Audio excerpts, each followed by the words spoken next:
Thank you, Senator Payman. Pursuant to order, I now call Senator Allman-Payne to make her first speech and ask senators that the usual courtesies be extended to her. I call Senator Allman-Payne. Thank you, President. I begin this evening by acknowledging that we are meeting on the sovereign and unceded lands of the Ngunnawal and Ngambri peoples. I also wish to acknowledge the Balai, Gurang, Garang and Tarabalang Bunda peoples, who are the traditional custodians of the land on which I live and work in central Queensland. The consequences of invasion and colonisation are still being felt throughout this country, and we must always remember that we are standing on stolen lands and centre First Nations justice in all of the work that we do in this place. I hope that this is a parliament that will make significant steps toward addressing the centuries of injustice against First Nations people. I am humbled and honoured to be the 100th senator elected to Queensland and only the 3rd Green senator to represent our state. I have been an activist for most of my life. My first act of civil disobedience took place in Year 9 at Tully State High School. For 6 weeks, I stood at the back of our classroom, refusing to participate in mothercraft lessons, unless the boys were required to do it too. In the years that followed, mothercraft became parentcraft, and I like to think that my small act of protest played a part in that. I was born in Brisbane, but I've lived and worked right across our state. I spent my school years living in far north Queensland and in the small town of Cardwell. Mum's side of the family hailed from the north. My grandmother was born in Innisfail and my grandfather was one of the sons in Lawson and Sons, which owned sawmills in Tully, Tolga and Mareeba. I loved growing up in Cardwell. Weekends and school holidays were spent on the beach, building cubby houses in the trees overlooking Hinchinbrook Island, hanging out down at the jetty, or riding our bikes along the many trails in the local forest. Later on, I became a competitive swimmer, and so I spent most of my time outside of school, in the local pool, or travelling to carnivals across North Queensland. I met my husband Darren at university.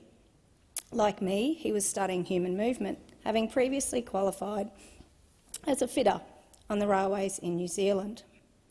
After going out for about 3 weeks, he proposed, and we got married over the summer break. We put ourselves through university by working together in a cocktail bar on the Gold Coast and teaching Learn to Swim at Jindalee. In our second year of university, despite student protests, the government introduced the Higher Education Contribution Scheme. Our first daughter, Erin, was born in our final year. I began my teaching career at Kenmore State High School. Erin was 10 months old and I was pregnant with our second child. I took 10 weeks off in the middle of my probationary year, returning to work when Tara was only 6 weeks old. I will always be grateful for the help and support my mum gave us in our first year of teaching. Absent universal free childcare, it's unlikely we could have afforded for me to go back to work without my mum's help. 1993 was also the year I attended my first teachers' strike, joining 10,000 public school teachers across the state to push back against the Goss government's proposed cuts to state education funding. At the end of our first year of teaching, Darren and I were given a required transfer to Gladstone. It wasn't easy to begin with. We moved house 3 times in the first 6 months and we had difficulty finding appropriate childcare, but eventually we settled in and we made it work. Our time in Gladstone coincided with the most extensive campaign in the history of the Queensland Teachers Union to defeat the introduction of a new school-based management model for schools called Leading Schools. After 6 years in Gladstone, Darren and I accepted a transfer to Bamaga. Living and working on country with the communities of Cape York and the Torres Strait brought us face to face with the effects of colonisation and systemic racism on First Nations peoples. And I came to fully appreciate the profound impacts that government policy and decision-making can have on people's lives. It was after living on Cape York that I decided to study law. I wanted to better understand how the law and government worked so I could be more effective in helping to bring about systemic change. By that time, we were living and working in Bundaberg, so I took leave from my job at Bundaberg State High School and I worked as a relief teacher during the day and I went to uni at night. In 2007, I started working at a law firm in Brisbane.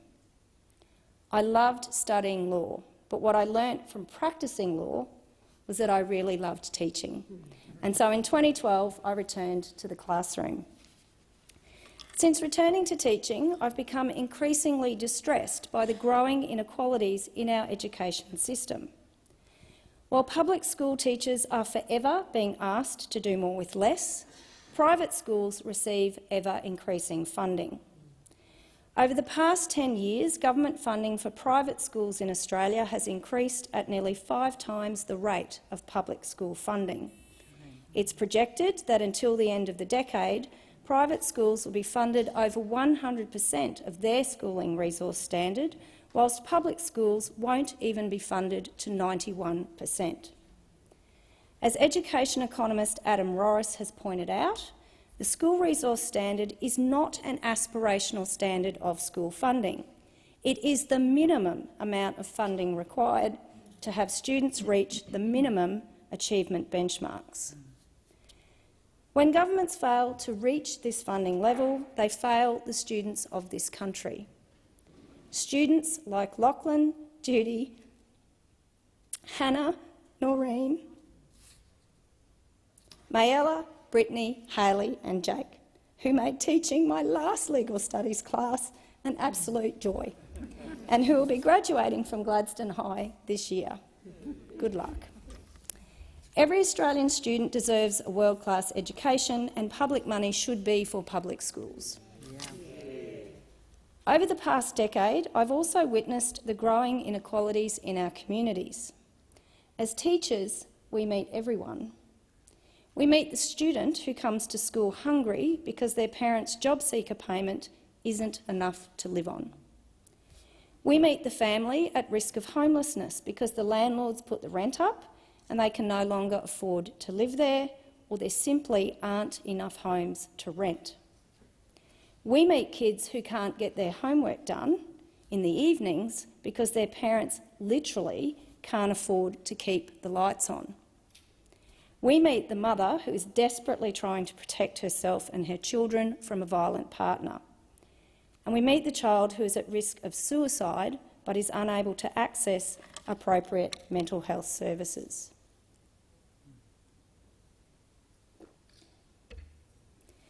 In the months before Senator Larissa Waters delivered her first speech back in 2011, 75% of our home state of Queensland was impacted by flooding. 33 people lost their lives and 5,900 people were evacuated from 3,600 homes. Now, 11 years later, I deliver my first speech, only months removed from yet another climate catastrophe. Earlier this year, a year's worth of rain fell in a week across 23 Queensland local government areas. In 3 days alone, Brisbane received 80% of its annual rainfall. 13 people died and thousands of homes were damaged or destroyed. Driving into the suburb of Goodna to help out after the water had receded is something I will never forget. It looked like a war zone, with homes damaged up to their roofs and families' ruined possessions piled high in the street. Climate change is causing more frequent and more severe natural disasters. The cost to the economy of natural disasters will reach $39 billion per year by 2050, and Queensland will bear the brunt, accounting for nearly 40% of the growing national cost. This is a cost that should be borne by the coal and gas corporations that have caused the climate crisis, not by those suffering its effects. Our window to avoid catastrophe is closing. Our future depends on urgent and decisive action to respond to the climate crisis. That means no new coal and gas. There are some in this place who would have you believe that the people of regional Queensland don't want to see meaningful action on climate change.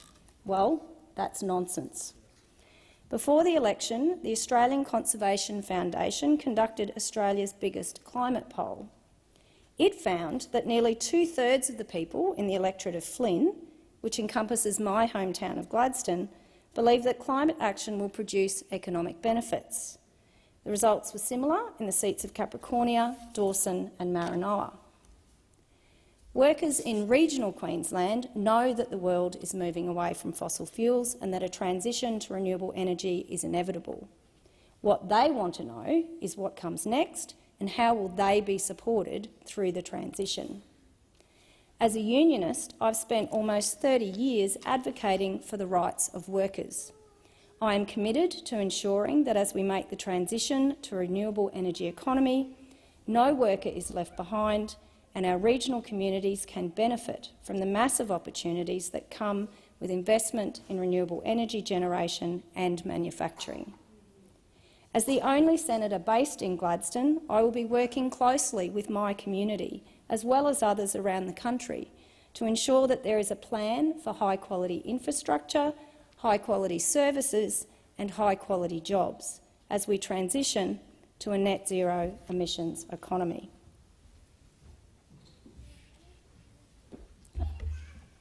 When Larissa delivered her first speech in August 2011, I was sitting up there in the visitors' gallery. I appreciated the enormous significance of Queensland having its first ever elected Greens representative at any level of government, and I wanted to bear witness to such an important moment in the history of our party. I couldn't have imagined back then that 11 years later I would be making my own first speech in this place, and that I'm doing so today is testament to the hard work of so many party members and supporters. I want to thank our 35 lower house and Senate ticket candidates, most of whom campaigned to promote the Greens' vision and lift our Senate vote with no expectation of winning themselves.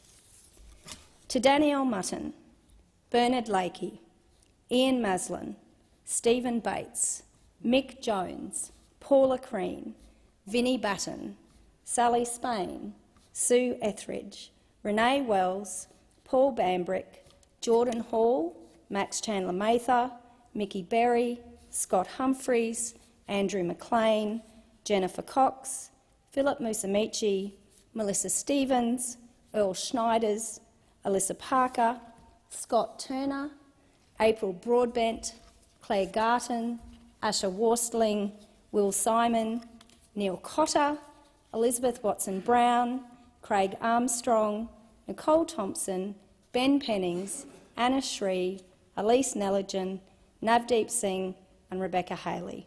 This is your victory.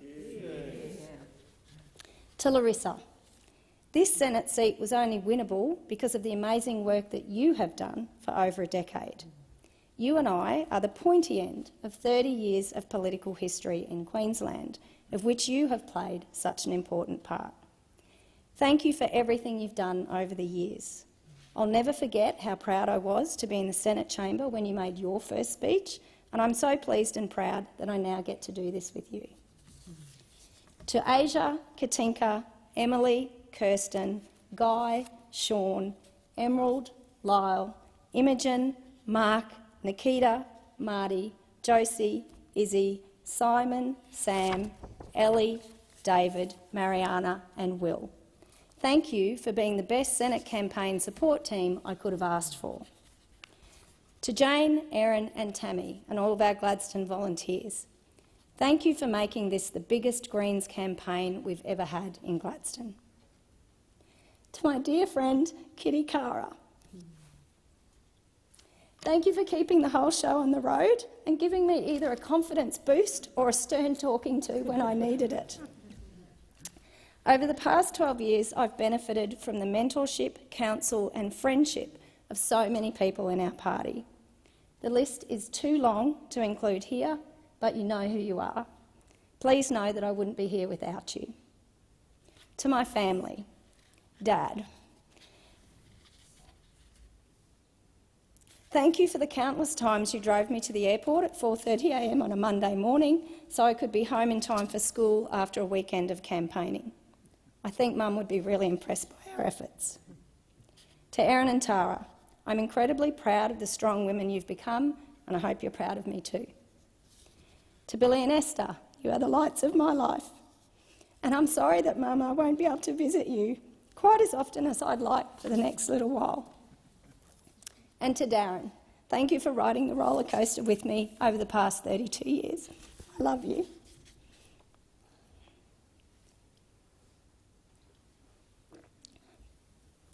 This election, the Greens vote grew nationwide and Australian voters returned more Greens parliamentarians than ever before. Across Queensland, there was a surge in support for the Greens, which saw us win seats from both Liberal and Labor. Australians are choosing a future in which we place people before profit.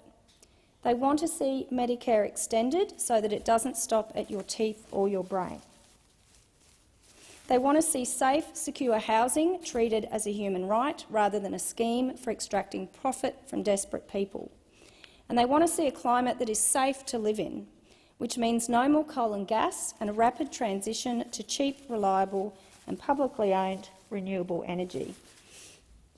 We have an enormous responsibility as parliamentarians to represent the people who put us here. Representation is a form of service. We serve the people of our electorates. We are servants.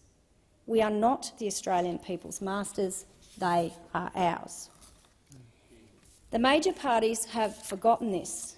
If the major parties served the people, we'd be talking about how to get to 75% emissions reduction by 2030, not whether we should. If the major parties served the people, we'd be increasing taxes on mega corporations and the super rich and ensuring that no Australian should have to choose between eating or buying clothes, between paying the rent or filling up their car to get to work, between violence and homelessness.